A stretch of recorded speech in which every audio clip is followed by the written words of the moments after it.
ตอนยังหน่อยบ่เคยเห็นบุญทรงจักเทื่อติตอนยังหน่อยบ่เคยบ่เห็นซาลี่ก็บ่เคยบ่โอ้นี่บ่เห็นเอ้าบ่เห็นเลยเขาได้ยินเขาบ่เห็นคือกันเลยแม่มาอยู่ป่ามาพอคนพื้นได้ได้บ่พาเฝ้าคนพื้นเลยบ่ไปพอคนมาคงเขาเขาอยู่ใกล้คอยจะปูนอนไปละส่งไปคอยจะปูนอนเนาะไปเร็วบ่ใกล้ยังไงไม่อันเป็นน้ำอันนี้บุญไม่ขาไก่ได้หอมเลยต้องคึดเนี่ยบ่ฟังยังกินอีกกินได้เนี่ยโอ้ไปลกไก่ดิไปโอ้ไปลกไก่ดิเอาหม้อบ่ได้ดังลืมไปเบิ่งบ่ทรงลกไก่พี่น้องโอ้สวัสดิ์เสวยคักเนาะ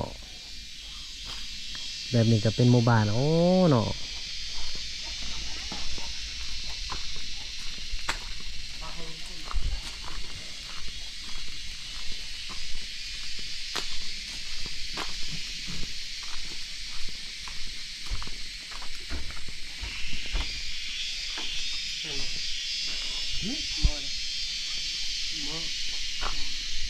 เดือนได้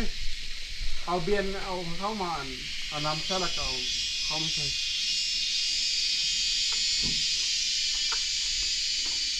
ดีหัวจอนะเอามาละน้ำมันเชื่อกันน้ำมาลูกมันบ่มันติดเขาติดเอายาฮิตมันยานะอยากจะสูบบ่ก็หูอีบ่จะปุ๊บเลยจะปุ๊บลุงไก่กินไปปุ๊บเลยยาหิมก่อนยามันบ่เป็นแนวเห็นยากับเขานะ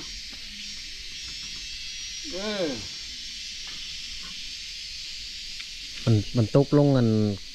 ของกินแล้วเบื่อได้ยา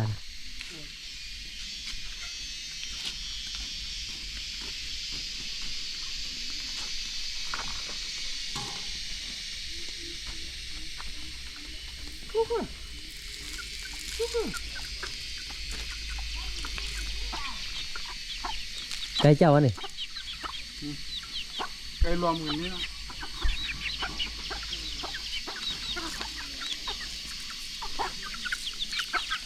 โอ้ลายแหละเนาะ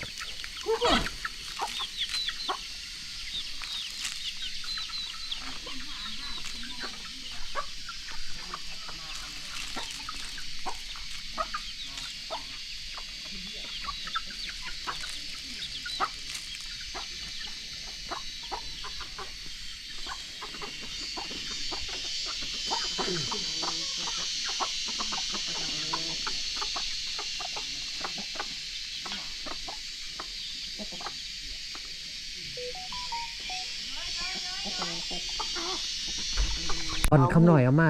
สุดนะว่าเอาหมูเอาสัตว์เนาะตีมาได้กว่าไม่ป้าบ้านหรอวะมีปลาแห้งบ่มีอย่างบ่ค่ายมีมองมีแห้งควางหิมเลยแห้งสบาย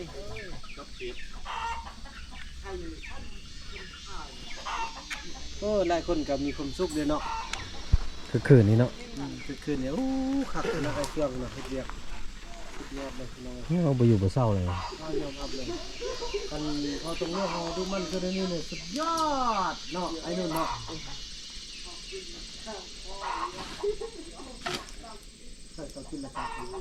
จักมือเรามาหอนะจักมือมาแต่มาเริ่มตั้งเงินเดือนนั่นแหละวันที่25ได้แล้ว25เดือนนี้นี่25 26 27 28 29 30 31 6 7คนนี้ที่1มัน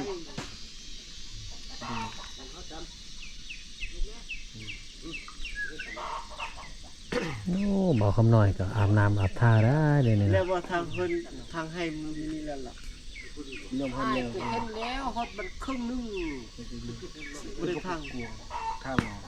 แหละ อันนี้จะมีโครงการเลี้ยงเป็ดเลี้ยงไก่อยู่ไหนนี่นะ โอเค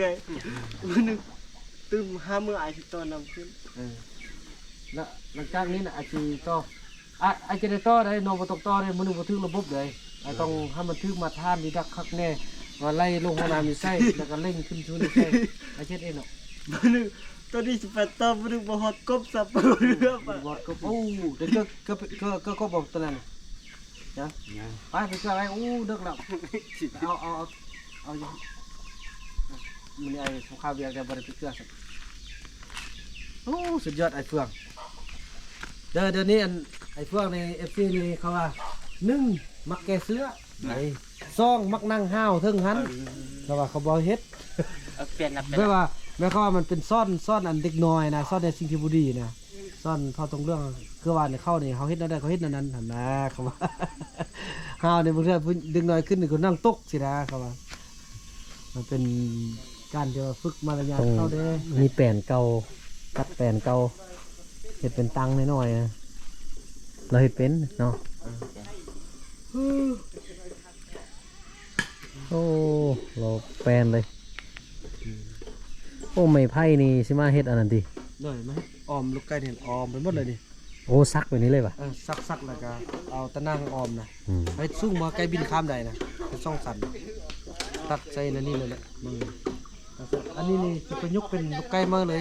บ่มางเลยเป็นบนไก่อยู่ แม่นแล้วเป็นขั้วก็มี เอา เล ให้ ย ทางเข้าดิเฮ็ดเข้าสินี่เด้ดอกก็เข้าทางห้องน้ำผมดอกโอ้เสร็จวันนี้ห้องน้ำห้อง บ่คันเฮาเอาไว้ห้องน้ำอยู่นี่แต่ไก่มันเข้าไปเว้ยเด้ ห้องเขาล้อมาแล้วโค้งที่เอาเนาะโค้งที่เฮ็ดแบบเอวกันเนาะเราห้องแบบเอ็มนะหรือว่า นี่เฮาว่าอันตัวนี้เฮามั่างไปปลูกหันบ่แล้วเอาล้อมตัวนี้ไปบ่ล้อมนี่ไป เพราะไอ้นี่ แต่กว้างได้ดินนะ เดี๋ยวนี้ซะเขาเฮ็ดมาสินี่แล้วก็ตัดซื้อสินี่เลยเฮ็ดแต่บริเวณนั้นก็กว้างแล้วติเนาะ คันเฮาใส่ห้องน้ำนี่ไก่มาอยู่เลยบ่ได้เข้าบ่ได้ขี้แหละ แม่นเลย ไก่บ่ แม่น ขี้ ถูกต้องเพราะว่าเฮาสิกวมตัวนั้นบ่ได้เพราะมันมีไม้ไผ่แม่นแหละเฮารอมาตัวนี้ให้ลงหญ้าไปลุ่มมุนแม่นสินี่ที่ซักแม่นแหละเรียบนี่แหละเนาะถึก มันจะลมอมน้ำปลาโทไก่ก็นอนมัดแหละขี้สะ ถูกต้องโอ้แม่อันนี้แหละก็ว่าไอ้หูซ่องเนาะหูนึงเขาว่านะหลายคนปรึกษาเรื่องกันได้คนละเล็กคนละน้อยจังซี่พี่น้อง จะมีหมู่คิดนะเนาะ แม่บางทีเขาอาจจะคิดบอกเลยว่า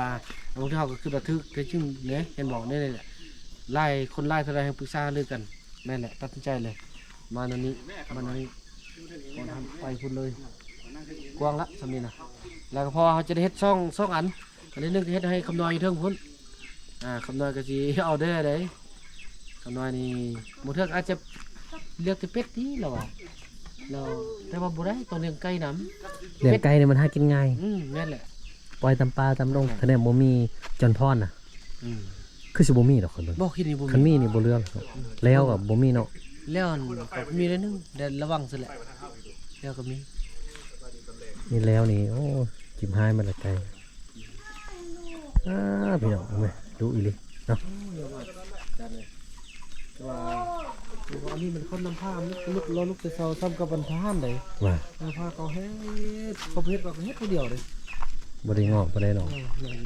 ก็คิดว่าเราเฮ็ด บ่ กินเงินเดือนแล้วล่ะก็มันสนใจเพิ่นเลยนะ อันหนึงเราได้เงินเดือนเด้มันมีกำลังใจเด้จันเนาะ แม่น เราบ่เคยได้ที่3ล้านชีวิตเรา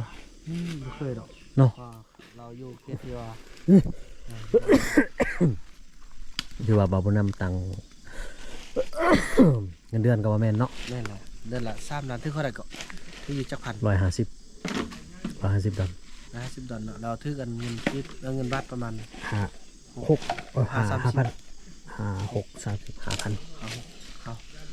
เดือนหนึ่ง ประมาณ 5,000 5,000 5,630 อืม ประมาณ 5,000 เนาะ 5,000 ไปนิดนึง บัดนี้อยู่แบบนี้มันบ่ได้บังคับกัน แม่น เห็นบ่ แม่น มีหยังก็เฮ็ดซอยกัน แม่น โอ้เจ้าก็มีแบบว่าผู้เบิ่งผู้แย่งนะ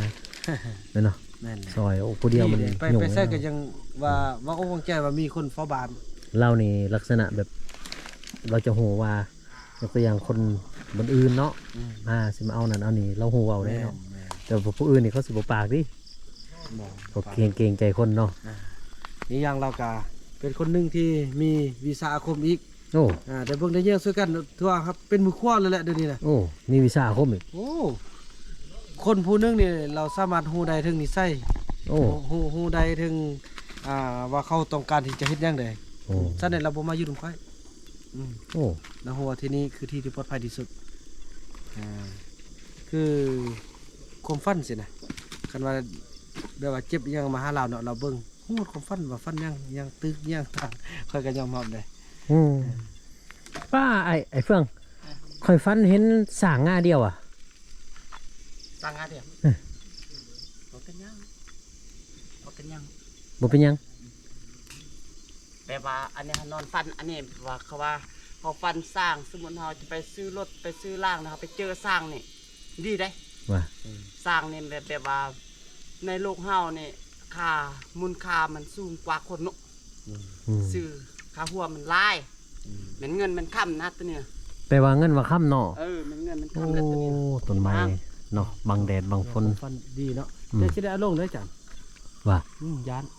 เพราะมันอยู่เดียวยันฟ้าผ่า ฟ้าผ่า แล้ เนาะ ยันฟ้าลมสิ